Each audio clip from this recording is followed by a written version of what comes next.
இயேசுவுக்கே புகழ். இயேசுவில் பிரியமானவர்களே, இன்று நம் ஆண்டவர் புலம்பல் 3ஆம் அதிகாரம் 25ஆம் வசனத்தினூடாக இவ்வாறு நம்மோடு பேசுகின்றார். ஆண்டவரில் நம்பிக்கை வைப்போருக்கும் அவரை தேடுவோருக்கும் அவர் நல்லவர். ஆண்டவர் நமக்காக திறந்து வைத்திருக்கிற இந்த புதிய நாளில் எங்களுடைய பாதை, எங்களுடைய பயணம், எங்களுடைய வழி அனைத்தும் அவரை நோக்கி இருக்கவும், எங்களுடைய சிந்தனை, சொல், செயல் அனைத்தும் அவருக்காக இருக்கவும், அவரை புகழ்ந்து ஆராதித்து போற்றி வணங்கக்கூடிய ஒரு நாளாகவும் நாங்கள் இந்த காலையை அமைத்து கொள்ளுவோம். எங்களுடைய வாழ்க்கையிலெல்லாம் எங்களுடைய விருப்பப்படி நடக்கும்போது ஆண்டவரை நம்புவது சாதாரண விஷயம்தான். ஆனால் பதில் கிடைக்காத ஜெபங்கள் இருக்கும்போது, எதிர்பார்த்த கதவுகள் மூடப்படும் போது, நம்மை சுற்றி இருப்பவர்கள் புரிந்து கொள்ளாத போது, மனம் சோர்ந்து போகும் நேரங்களில், காரியங்கள் கைகூடி வராத சந்தர்ப்பங்களில், நினைத்தது நடக்காமல் தாமதமாகி கொண்டிருக்கும் போதும் கூட அவரை தேடுவதுதான் உண்மையான விசுவாசம். இன்றைக்கு இந்த வசனம் உனக்கு எல்லாம் புரிந்த பிறகு என்னை நம்பு என்று சொல்லவில்லை, என்னை தேடு, என்னில் நம்பிக்கை வை என்று அழைக்கிறது. ஏனென்றால் எங்களுக்கு தெரியாத நாளை கூட அறிந்தவர் நம்முடைய தகப்பன். நம் கண்களுக்கு வழி தெரியாத இடத்திலும் அவருடைய கரம் நம்மை வழிநடத்தி கொண்டிருக்கிறது. சில நேரங்களில் நாங்கள் கேட்பது தாமதமாகலாம், ஆனால் ஆண்டவரின் தாமதம் அவருடைய அன்பின்மை அல்ல. நாம் எதிர்பார்த்த கதவு திறக்கப்படாமல் இருக்கலாம், ஆனால் அதற்கு பின்னால் நமக்காக அவர் வைத்திருக்கும் சிறந்த பாதை இருக்கலாம் என்று புரியாத ஒன்று நாளை நம் வாழ்க்கையின் அழகான சாட்சியாக மாறலாம். அதனால இந்த காலை உங்களோட மனதில் இருக்கிற பாரத்தை எல்லாம் ஆண்டவரிடத்தில் ஒப்பு கொடுங்க. ஆண்டவரே, இன்று என்ன நடக்கும் என்று எங்களுக்கு வேண்டுமென்றால் தெரியாமல் இருக்கலாம், ஆனால் எங்களோடு இருக்கிறவர் நீங்க, எங்களை நடத்துகிறவர் நீங்க, எங்களை பாதுகாக்கிறவர் நீங்க என்பதை நாங்கள் நன்றாக அறிகின்றோம்.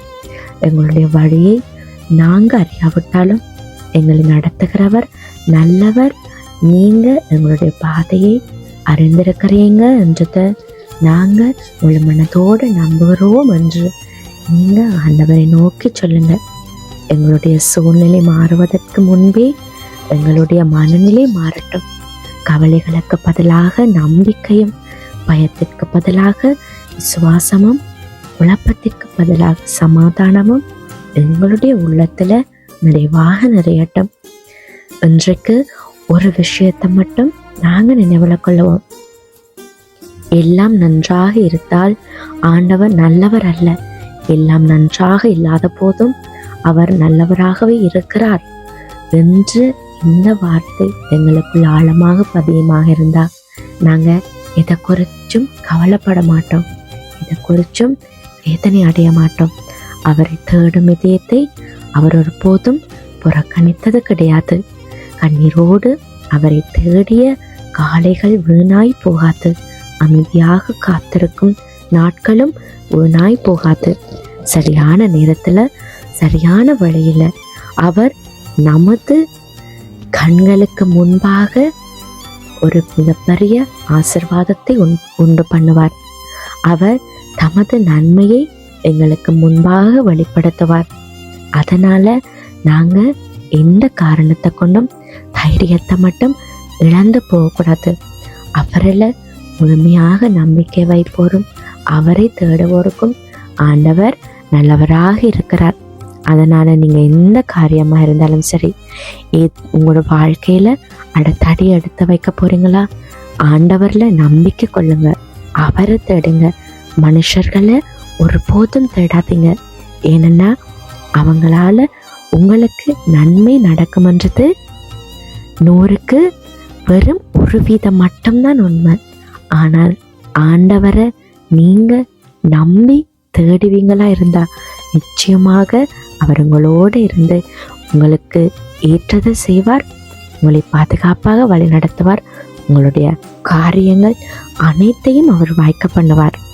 அதனால அவரெல்லாம் நம்பிக்கையா இருங்க, அவரை பற்றி கொள்ளுங்க, ஆண்டவர்ல உறுதியாக நிலைச்சிருங்க. அவருடைய வார்த்தையை முழுவதுமாக விசுவசிங்க. அவருடைய வார்த்தை 1000 மடங்கு சக்தி வாய்ந்தது. ஒரு வார்த்தையை ஆண்டவர் உங்களை குறித்து சொல்லுறாருன்றா நிச்சயமாக அது அந்த வேலையை செய்யறதுக்கு புறப்பட்டு விட்டது என்றது தான் அர்த்தம். அதனால கவலைப்படாதீங்க. ஆண்டவர் உங்களுடைய வாழ்க்கையை ஆசிர்வதிப்பார். ஆசிர்வாத பிள்ளைகளாக நீங்களும் வாழவீங்க. கண்களை மூடி ஆண்டவர்கிட்ட ஒப்பு கொடுப்போமா? அப்பா தகப்பனே, இந்த புதிய காலைக்காக உங்களுக்கு நன்றியப்பா. எங்களுடைய மனதில் இருக்கிற பயங்களையும் கவலைகளையும் உங்களோட பாதத்தில் ஒப்பு கொடுக்கிறோம். எல்லாம் எனக்கு புரியாத நேரங்களிலும் நீர் வல்லவர் என்பதை நம்பும் விசுவாசத்தை எங்களுக்கு தாரும் என்று எங்களுடைய ஒவ்வொரு அடியையும் வழிநடத்தும். எங்களுடைய குடும்பத்தையும் எங்களுடைய தொழில் துறையையும் எங்களுடைய எதிர்காலத்தையும் உங்களோட கரங்களில் ஒப்பு கொடுக்குறோமப்பா. எங்களுடைய உள்ளத்தில் உமது சமாதானம் நிறைவாக இருக்கட்டும். எங்களுடைய குடும்பத்தில் உங்களோட அன்பும் கிருபையும் பரிபூர்ணமாக நிறைந்து இருக்கட்டும். ஆமேன்.